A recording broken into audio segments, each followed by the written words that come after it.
Hi అండి, అందరికీ నమస్తే. నేను మీ Jyothi. Welcome back to spoonful stories. ఈరోజు మన ఛానల్లో అందరికీ ఎంతో ఇష్టమైన కరకరలాడే మురుకులు ఎలా చేయాలో చూడబోతున్నాం.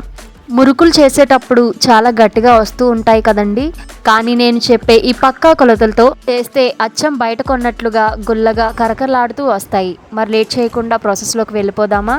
ముందుగా స్టవ్ వెలిగించుకొని గిన్నె పెట్టుకొని 2 గ్లాసులు వాటరు, అలాగే 1 స్పూన్ కారం యాడ్ చేసుకోవాలండి. ఇప్పుడు రుచికి సరిపడినంత సాల్ట్, కొంచెం వాము ఇలా క్రష్ చేసుకొని వేసుకోవాలండి. అలాగే కొంచెం నువ్వులు కూడా యాడ్ చేసుకోవాలి.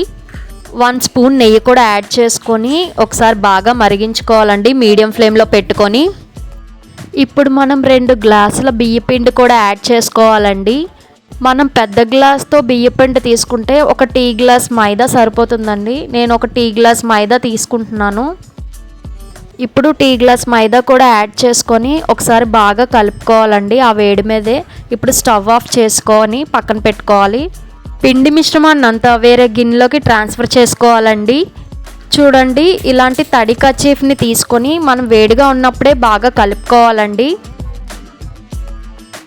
కాసేపటికి చల్లారిన తర్వాత మనం కర్చీఫ్ని పక్కన పెట్టుకొని మనం చేత్తోనే కలిపేసుకోవచ్చండి.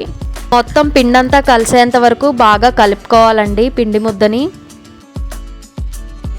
బాగా కలుపుకున్న తర్వాత మనం తడి కర్చీఫ్ని పిండి మీద వేసుకొని పక్కన పెట్టుకోవాలండి. ఇప్పుడు స్టవ్ వెలిగించుకొని కడాయి పెట్టుకొని డీప్ ఫ్రైకి సరిపడా ఆయిల్ వేసుకొని లో ఫ్లేమ్లో పెట్టుకోవాలండి.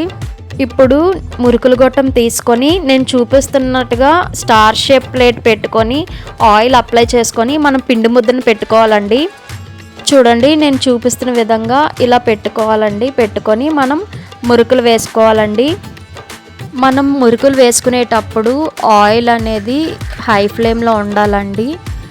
ఇలా వేసుకున్న తర్వాత మనం మీడియం ఫ్లేమ్లోకి మార్చుకుంటూ ఫ్రై చేసుకోవాలండి గోల్డెన్ బ్రౌన్ వచ్చేంత వరకు. ఇవి షేప్స్ వద్దు అనుకున్న వాళ్ళకండి ఇలాగా జంతికల్లా కావాలనే వారికి ఇలాగ గరిట మీద ఇలా జంతికల్లా తిప్పుకొని మనం ఫ్రై చేసుకోవడమేనండి.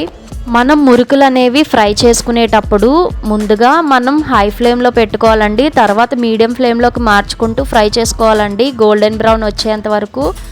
వీడియోలో సరిగ్గా కనిపించట్లేదు, కానీ మీకు ఫ్రై అయినట్టు ఎలా తెలుస్తుంది అంటే బబుల్స్ అన్నీ రాకూడదండి ఫ్రై అయిన తర్వాత. చూడండి, బబుల్స్ అన్నీ పోయిన తర్వాత మనం ప్లేట్లోకి తీసుకోవాలండి. చూడండి, నేను చూపిస్తున్న విధంగా ఫ్రై చేసుకొని అన్నీ పక్కన పెట్టుకోవాలండి. ఇలా మనకి నచ్చిన షేప్లో మనం మురుకుల్ని ఫ్రై చేసుకొని ప్లేట్లోకి తీసుకొని సర్వ్ చేసుకోవడమేనండి. ఇదండి ఇవాల్టి మన మురుకుల రెసిపీ. నేను మురుకు విరిచినప్పుడు వచ్చిన సౌండ్ మీ అందరికీ నచ్చిందని అనుకుంటున్నాను.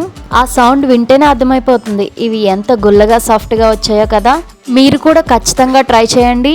వీడియో నచ్చితే ఒక లైక్ కొట్టి మన స్పూన్ఫుల్ స్టోరీస్ ఛానల్ని సబ్స్క్రైబ్ చేసుకోవడం అసలు మర్చిపోకండి. మళ్ళీ ఇంకో సూపర్ రెసిపీతో మీ ముందుకు వచ్చేస్తాను. అంతవరకు సెలవు. Thanks for watching. Bye bye.